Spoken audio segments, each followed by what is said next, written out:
Assalamualaikum warahmatullahi wabarakatuh. Perkenalkan, nama saya Farila Rachmadia dengan NIM 194101115 dari kelas Psikologi Klinis E Universitas Islam Negeri Maulana Malik Ibrahim Malang.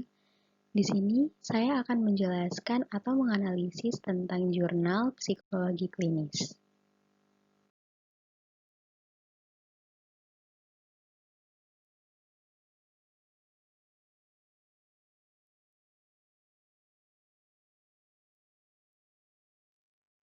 Pada kesempatan kali ini, saya akan memaparkan beberapa poin pembahasan mengenai analisis jurnal, di mana saya akan memaparkan kasus, gejala beserta klasifikasi, serta asesmen dan intervensi yang akan dilakukan mengenai kasus tersebut. Baik, untuk jurnalnya, saya mengambil dari Philanthropy Journal of Psychology yang tahun 2017, dengan judul Terapi Kognitif Perilaku untuk Mengurangi Episode Depresi Berat dengan Gejala Psikotik. Pada jurnal ini terdapat kasus di mana subjek dalam penelitian ini adalah seorang pria berusia 34 tahun. Kondisi psikologi subjek memburuk setelah ditinggal menikah oleh pacarnya dan tidak memiliki pekerjaan tetap.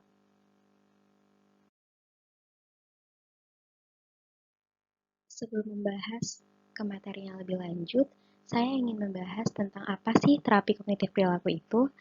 Jadi, terapi kognitif perilaku itu merupakan pendekatan terapeutik yang memodifikasi pikiran, asumsi, dan sikap yang ada pada individu.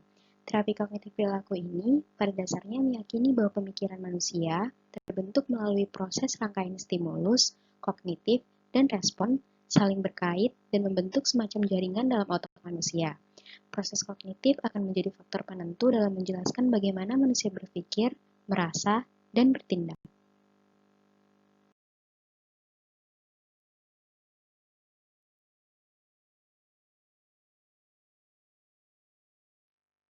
Selanjutnya, saya akan memaparkan beberapa gejala yang dialami oleh pasien pada penelitian ini. Jadi, subjek pada penelitian ini mengalami gangguan depresi berat yang ditandai dengan beberapa gejala psikotik seperti subjek merasa semakin tidak mampu mengendalikan pikiran-pikiran negatif yang muncul, seperti pikiran tentang rasa bersalah, tidak punya masa depan, hingga pikiran bahwa dia sudah gila. Subjek juga terus mendengar suara-suara yang mengatakan kalau dia orang yang berdosa dan tidak mampu apa-apa. Pekerjaannya menjadi terbengkalai karena sering tidak fokus. Kesulitan tidur yang dialami subjek juga semakin parah, hingga subjek tidak dapat tidur sama sekali. Jikapun bisa tidur, subjek bangun dengan perasaan bersalah dan jantung berdetak sangat cepat. Selain itu, pikiran bunuh diri semakin sering muncul pada diri subjek.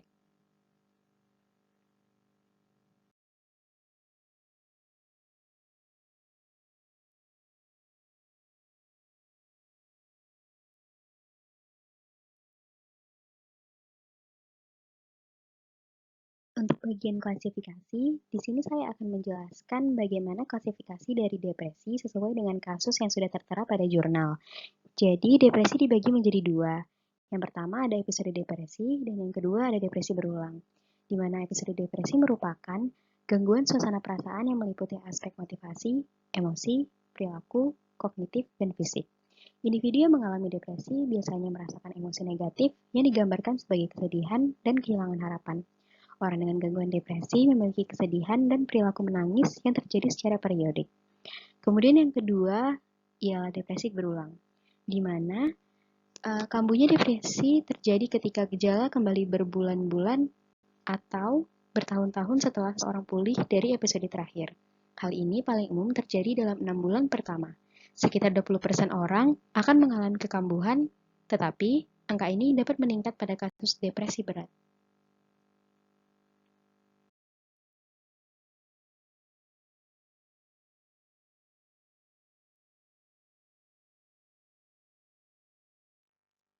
Pembahasan selanjutnya mengenai asesmen yang dilakukan peneliti terhadap subjek.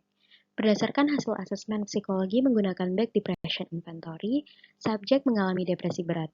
Berdasarkan keluhan dan riwayat keluhan yang disampaikan oleh subjek, rancangan asesmen yang akan digunakan oleh peneliti meliputi observasi perilaku dan tempat tinggal, anamnesa, asesmen kognitif dengan pendekatan klinis, menggunakan WISE, dan asesmen kepribadian dengan menggunakan Back Depression Inventory dan SSIT.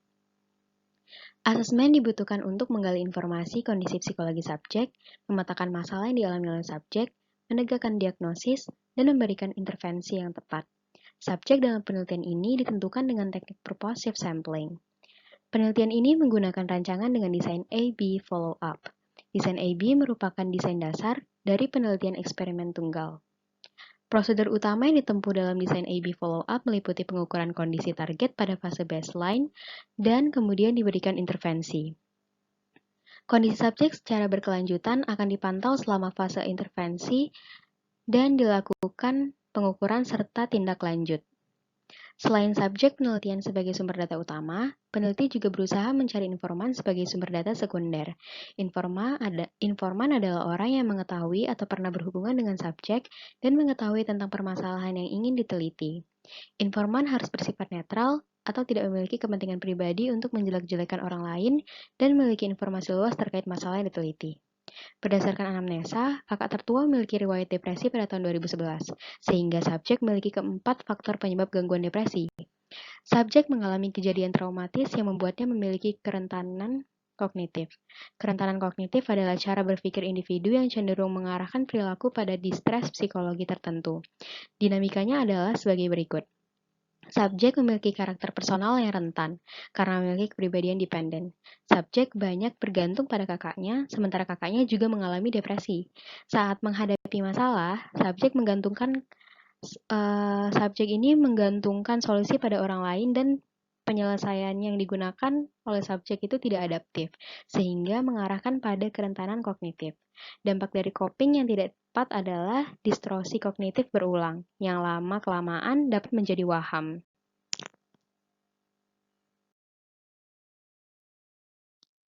Selanjutnya adalah pembahasan mengenai intervensi yang dilakukan, di mana penelitian kali ini menggunakan intervensi terapi kognitif perilaku atau kognitif behavior terapi. Terapi kognitif perilaku diarahkan kepada modifikasi fungsi pikir, merasa, dan bertindak dengan menekankan peran otak dalam menganalisa, memutuskan, bertanya, berbuat, dan memutuskan sesuatu. Hal tersebut disebabkan adanya keyakinan bahwa manusia memiliki potensi untuk menyerap pemikiran yang rasional dan irasional, di mana pemikiran yang irasional akan menyebabkan munculnya gangguan emosi dan tingkah laku. Terapi kognitif perilaku merupakan pendekatan terapeutik yang memodifikasi pikiran, asumsi, dan sikap yang ada pada individu. Terapi kognitif perilaku pada dasarnya meyakini bahwa pemikiran manusia terbentuk melalui proses rangkaian stimulus, kognitif, dan respon, saling berkait dan membentuk semacam jaringan dalam otak manusia. Proses kognitif akan menjadi faktor penentu dalam menjelaskan bagaimana manusia berpikir, merasa, dan bertindak. Kognitif behavior terapi diberikan kepada subjek dalam 6 sesi intervensi, yang terdiri atas formulasi masalah, thought catching, testing realita, penghentian pikiran negatif, dan behavior activation. Peneliti menambahkan forgiveness teknik untuk mengurangi perasaan bersalah pada diri subjek.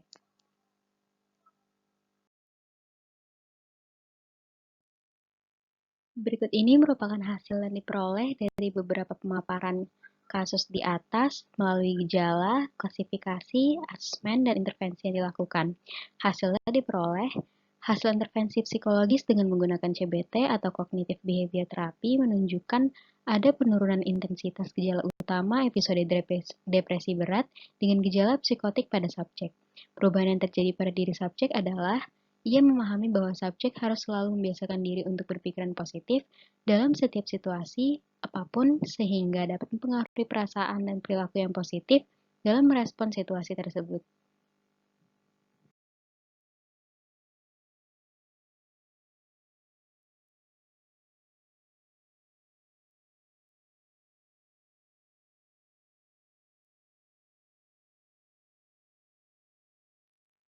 Demikian mengenai pemaparan penjelasan analisis jurnal psikologi klinis yang dapat saya sampaikan. Apabila ada kesalahan kata dalam penjelasan, mohon dimaafkan. Wassalamualaikum warahmatullahi wabarakatuh.